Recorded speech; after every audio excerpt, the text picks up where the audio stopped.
Yes, of course. If I start off with setting the scene, last April, so April 2016, one particular athlete who is a member of the world class program, Jess Varnish, found her membership was revoked. She was removed from the program. That was very shortly after she had missed out on qualification to the Rio Olympics.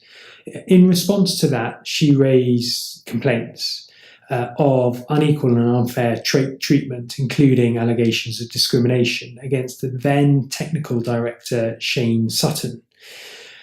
In response to those allegations, both British Cycling and UK Sport commissioned an independent review into the climate and culture of the world class programme.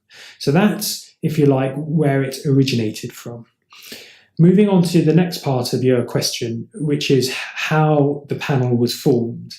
The first stage was that an independent chair was appointed. That independent chair was Anna Marie Phelps, who's the current chairman of British Rowing. She also wears other hats involved in the British Paralympic Association and the British Olympic Association. So she has a considerable background in sports governance and was also an Olympian and former world champion in her sporting days.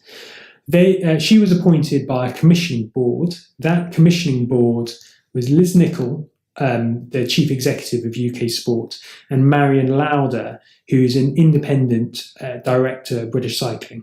So those were the two figures who, if you like, had overview of the panel. Once the chair was selected, then it was the chair who decided who'd be the other members. Unsurprisingly and entirely appropriately, she sought expertise in different areas of sports governance as a whole.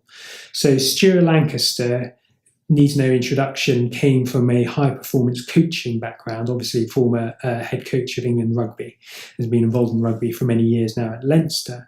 Annie Panter, who was a bronze medalist at London 2012 in hockey and has been involved in athlete bodies ever since. So she comes from a recent athlete's background.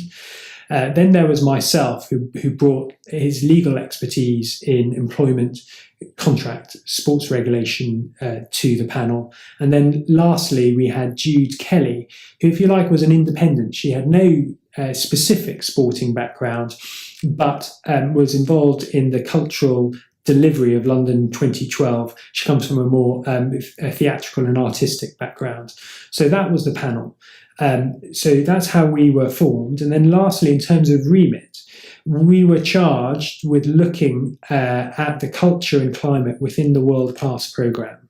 Of course, what that meant is we needed to go back in time to understand how we've got to the place where we are now.